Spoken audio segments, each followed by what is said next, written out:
Welcome back to my mental health and crime channel. I wanted you all to pay attention to the reflection.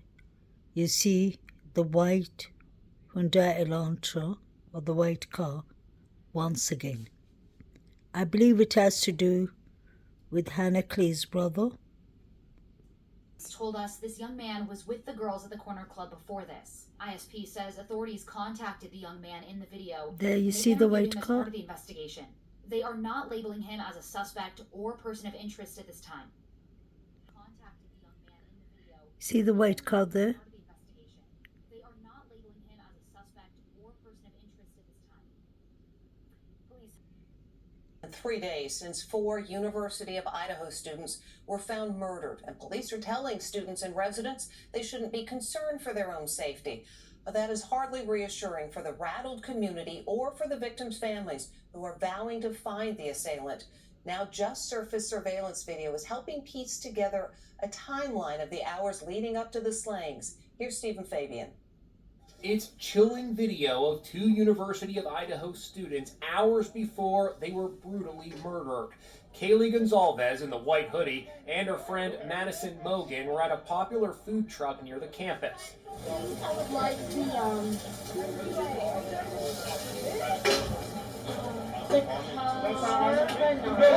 Look, one man appears to be watching them. The time, 1:30 a.m. After ordering, Maddie sees a friend and embraces him. When their food comes, Kaylee takes a short video to post on social media, and they walk off together. Look, the man gestures towards them and then heads in the same direction.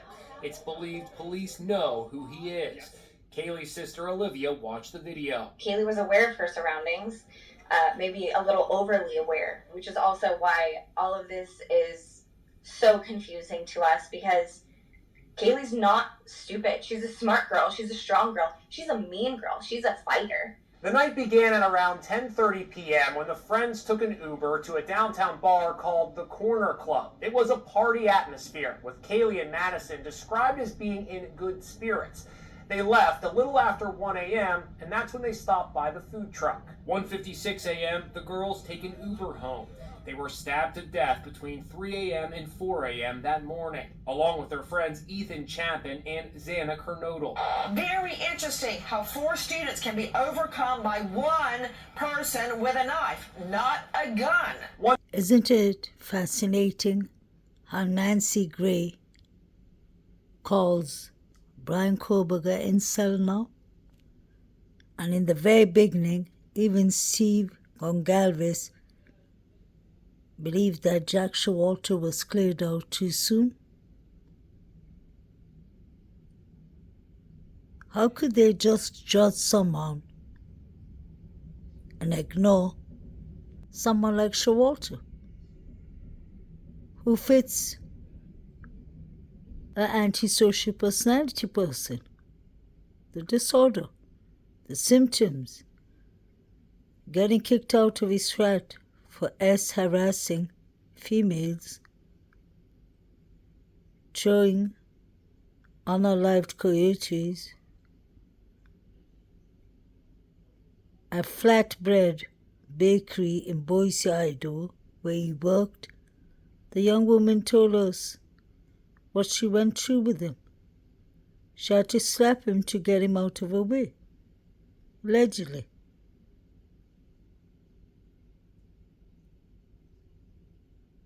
Showalter is a hunter, skilled wrestler. He left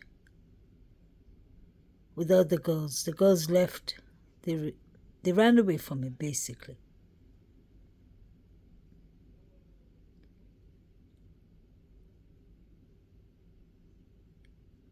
He left in another car. Looked like a white car. I think he was linked to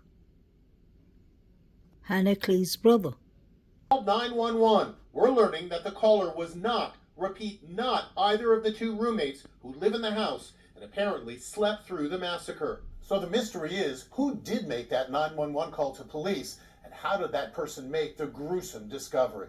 I spoke with County Prosecutor Bill Thompson. It's an essential part of the case. Whoever discovered the scene first, whoever initiated the contact with law enforcement is all part of understanding what occurred and the timeline of what occurred. He told me the two roommates may have critical information. The investigators are already talking to them and trying to get from them everything they can possibly remember about what they may have seen, what they may have heard, what their activities were, what they know about the activities of their housemates. A new wrinkle, former LAPD detective Mark Furman, yes, that Mark Furman from the O.J. Simpson trial, now lives in Idaho and is claiming that victim Kaylee Gonsalves had a stalker. I talked to one student, and I agree with this. It was twice removed from the person that said it, Kaylee, but Kaylee 2 months ago complained about a stalker.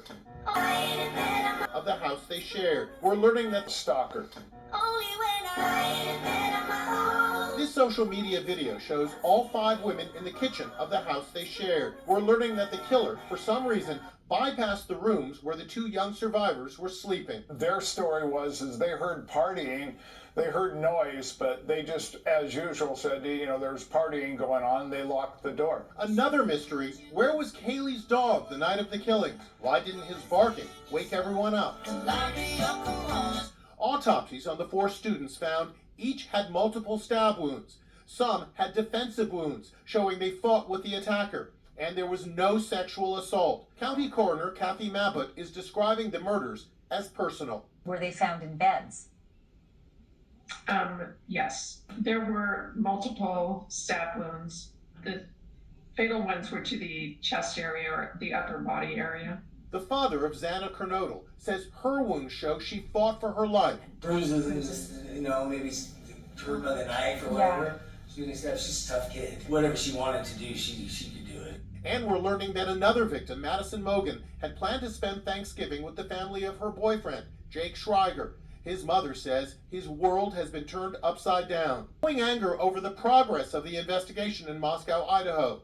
Madison Mogan's aunt says the lack of information, statements from left field, and lack of outreach to the public to gain information has made this even more painful. On a typical weeknight, Main Street in this small college town is bustling, but not tonight. So many people are fearful over these 4 brutal homicides that many students have left campus and returned home, leaving Moscow, Idaho, a virtual ghost town. University of Idaho student Grace Martin, who lives across the street from the murder scene, as she joined the exodus of students heading home.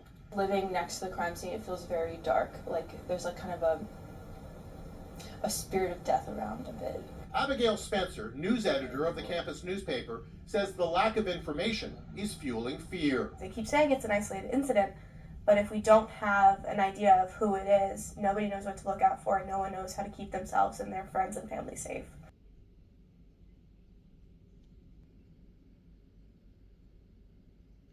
Was Jack D involved? Why does he look so badly injured? He's standing there with his uncle. His uncle is bending down, actually. He's getting something from inside the vehicle. Why does he look like that?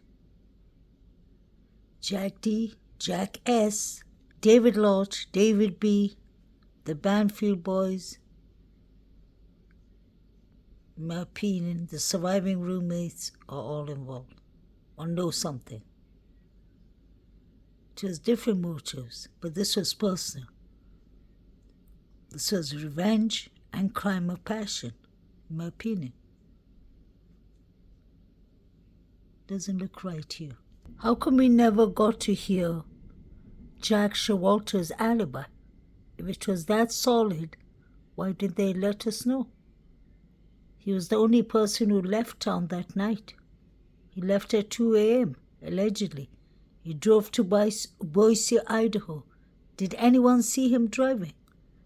Did he stop at any gas stations? We could see Maddie and Kaylee left him at the grub truck. He could have gone after them. Allegedly, he threatened them on the way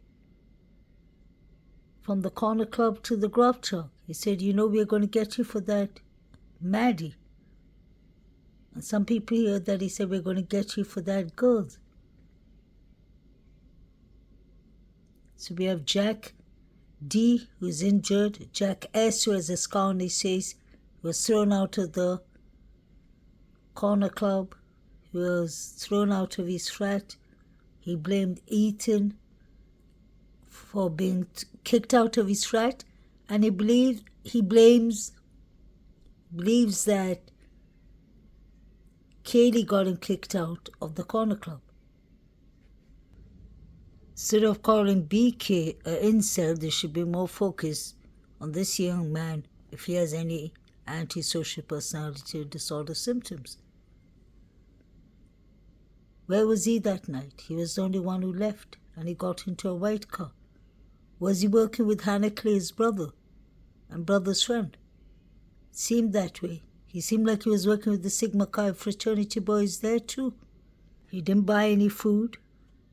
He did not eat any food. He passed a threat on the way. The girls left him. Maddie said, "F you, mister."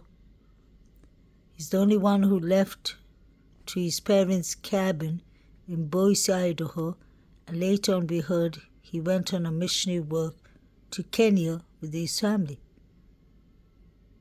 Let me know what you'll think. He's a skilled hunter, has K-bar knives. Showalter could have been one of the unidentified male DNAs that Aunt Taylor is talking about.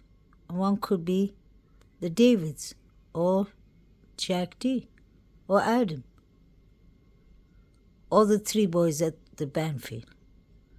My interest on Saeed S. and Jovito is because they were watching the pictures, so they couldn't have been at the crime scene. But they could have come from the crime scene previously. How did they get access to those pictures?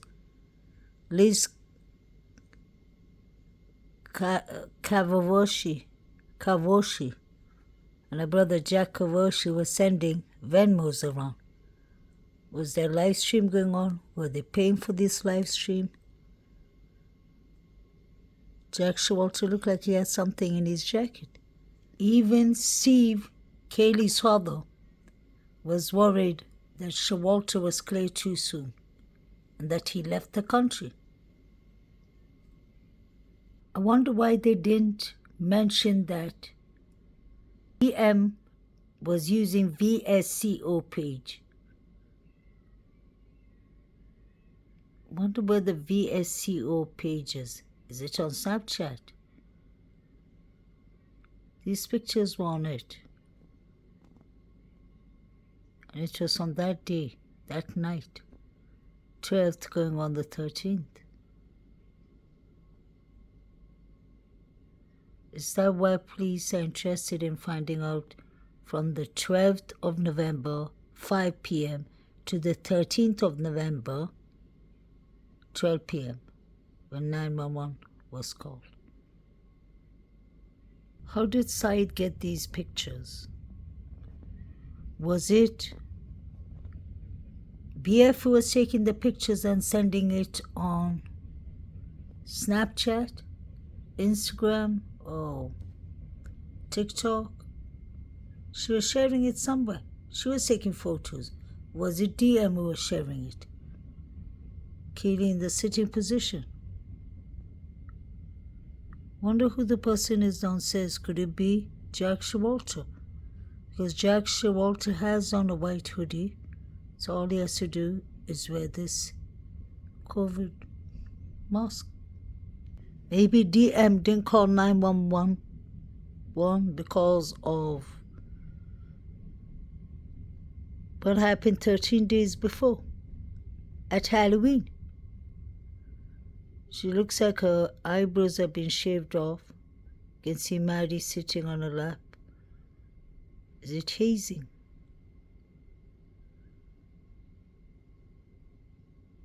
Jovita's talking on his Apple Watch. Interesting. Number 8 and 9 are the frat boys, Sigma Chi boys. Hannah Clay's brother and friend are standing behind. Number 9 was going to put Maddie to bed. And look at Hayden talking on his iPhone or Apple Watch. There's a lot going on that night.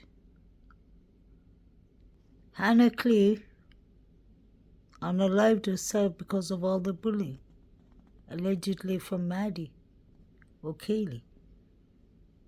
Could her brothers have come to take revenge? It was always said it was a crime of passion or a burglary gone wrong or revenge killing.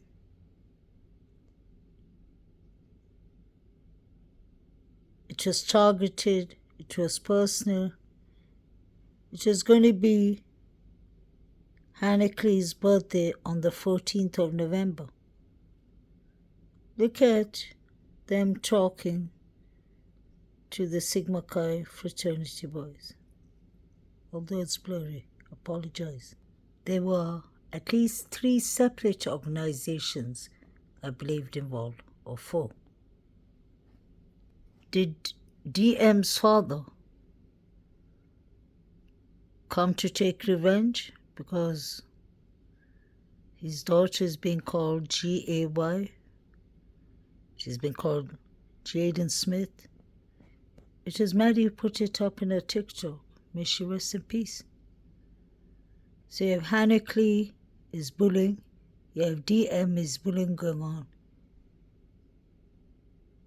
And if it was by the same people, they could have aggravated them to do this, in my opinion. The shift of eyebrows. Is it hazing? DM doesn't look right. She's gagged. Look at her hands. It's tied up. Did her father come to take revenge?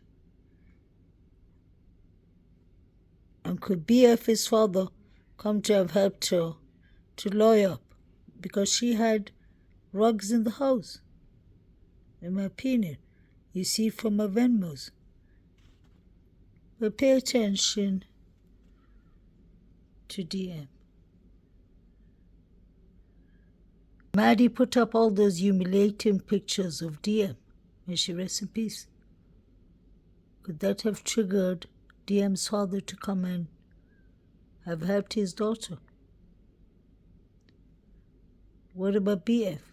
Exculpatory evidence. Is it because she was selling rugs on her Venmos? What was actually going on inside the house? What was the relationships between the roommates? Was there any jealousy, revenge, hate? Was this the black truck? Could it have belonged to DM's dad or boyfriend Quincy? This black truck was recorded by the tripod at 2 a.m. to 3 a.m. It was in front of the house. We see it passing by Banfield Taylor Avenue at 3 o'clock, 3 p.m. 3 a.m. And this black truck belongs to Jack D's uncle, I think. He came to collect Murphy. We were seen with Murphy. Jack Showalter got kicked out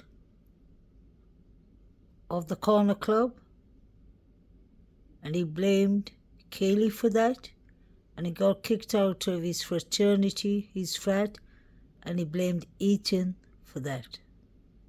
So Showalter had one target, Ethan on the second floor, and he had one target, Kaylee on the third floor. But Maddie was the target of Hannah Clee's brothers. and maybe DM's family and DM for bullying them, allegedly. Zana was sitting there when Maddie was getting bullied. When Maddie was bullying DM. And I'd like to end by saying, I believe the exculpatory evidence Bethany Funk has is the activity she's doing on her Venmos. She's selling rugs, allegedly. And that could have brought her in contact with BF, who's recovering from the H addiction, one of the worst drugs. As a mental health counselor, I know that people relapse or people go to something lesser. So if he was on heroin, he could have gone easy to whatever she was selling. That would make sense why it took time, why it took 8 hours to call the police. That to sober up and that to take the rugs out of the house, in my opinion. The taxi driver told the local news that this was a party spot and he drove people there to buy rugs. We've seen Emma Bailey coming out of the party house, 1122 Kings Road, allegedly. This is what Bethany Funk was doing in her Venmos. CRACK/COCAINE behind the dumpsters, behind the dumpster, Rayleigh's dumpster. So she needed most likely to clean the house, and they needed to sober up. They were seeing bushy eyebrows, allegedly. Chief Fry told us on the beginning the surviving roommates were not witnesses. He corrected the ABC reporter. He said, I never said that the surviving roommates were witnesses. I said they were just there. That is enough to make us understand that there has always been doubt of DM and BF, the surviving roommates. I always said this could be possibly an inside job. Many people, different organizations were involved. Sigma Chi had a fight with Ethan and Zana. It's not only one person who asked that word, you can see. So, Bethany Funk could have been selling rugs to Brian Christopher Koberger.